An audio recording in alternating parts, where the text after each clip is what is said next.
खेल का ढांचा, स्टेडियम और डेवलपमेंट पे लाखों करोड़ खर्चा अगर हरियाणा में होता, हम मेरिट पे बात मांग रहे हैं, तो हरियाणा के खिलाड़ी आने वाले समय में और ज्यादा इस खेल ढांचे में, खेल इंफ्रास्ट्रक्चर में तैयारी करके देश का, भारत माता की झोली भर सकते थे। आपको याद होगा, ये खेलों तक ही सीमित नहीं है, क्योंकि ये बात आपको याद होगा जब एशियाड दिल्ली में हुए तो दिल्ली के विकास को 4 चांद उस समय लगी, दिल्ली को पहचान मिली। और जो कॉमनवेल्थ 2010 दिल्ली में दोबारा मेजबानी हुई, तो ट्रांस यमुना और उस तरफ की दिल्ली में sports village, Asiad village, Delhi का विकास बहुत आगे गया। आज जब ये कॉमनवेल्थ खेल की दोबारा से मेजबानी की बात आई, उस समय देश की राजधानी के रूप में दिल्ली का चयन हुआ था, लेकिन आज जब ये बात आई तो न्याय संगत रूप में हरियाणा को कंसीडर किया जाना चाहिए था। मैं केवल पिछले 2022 के कॉमनवेल्थ खेल की आपको बात बताता हूं। जो देश के मेडल आए, उन मेडल्स में से 23 मेडल हरियाणा के खिलाड़ी लेके आए। दूसरे नंबर पे तेलंगाना है, वो 6 मेडल तेलंगाना खिलाड़ी लेके आए। गुजरात से 1 खिलाड़ी मेडल लेके आए, 23 मेडल। दूसरे नंबर पे तेलंगाना, तीसरे नंबर पे पंजाब है, 5 खिलाड़ी थे जो पंजाब के मेडल लेके आए। जब देश में ऐसी आपने पहचान आपके खिलाड़ियों की बनी हो, तो कम से कम देश की सरकार को राजधर्म निभाना चाहिए था।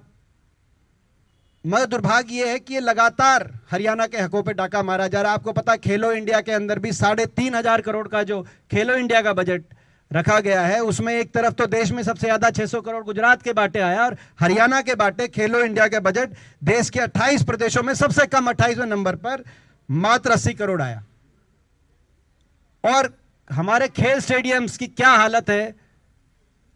जो 481 खेल स्टेडियम, राजीव गांधी खेल स्टेडियम, अंतर्राष्ट्रीय स्तर के कई जिले स्तर पर खेल स्टेडियम जो कांग्रेस सरकार में, पूर्ववर्ती कांग्रेस सरकार में बने थे, आज उनकी क्या स्थिति है आपने देखा। हमारे खिलाड़ियों के लिए इतनी दुर्दशा हो गई उन खेल स्टेडियम्स की कि हमारे खिलाड़ियों के लिए जानलेवा साबित हो रहे खेल स्टेडियम। और अभी मैंने एक अखबार की कटिंग में देख रहा था कि 2019 के बाद इन स्टेडियम्स की रिपेयर या अपग्रेड या नए स्टेडियम बना तो छोड़ो, 2019 के बाद इसकी स्पोर्ट्स इक्विपमेंट लेने के लिए भी आखिरी परचेज 2019 में हुआ था हरियाणा।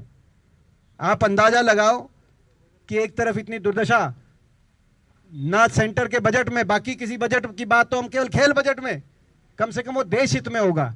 तो ये हमारी मांग है।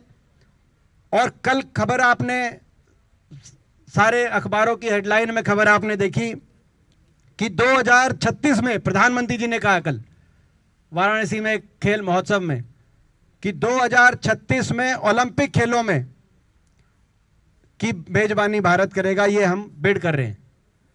तो हमारी मांग है कि 2030 के कॉमनवेल्थ खेलों में भी होस्ट नहीं तो को होस्ट के रूप में हरियाणा के कुछ शहरों को जोड़ा जाए, हरियाणा को जोड़ा जाए। और 2036 में ओलंपिक में, क्योंकि ओलंपिक अगर होस्ट करने का अवसर मिलेगा तो मैं समझता हूं कि वो बहुत गौरव हमारे देश को मिलेगा। लेकिन देश की सरकार के लिए न्याय संगत है कि इसमें राजधर्म निभाते हुए, जैसे जब खनिज की पॉलिसी आती है तो उड़ीसा का ध्यान रखा जाता है, उस रूप से जैसे मैंने कहा कि भाई जब खेल की बात आए तो हरियाणा को कंसिडर करना चाहिए।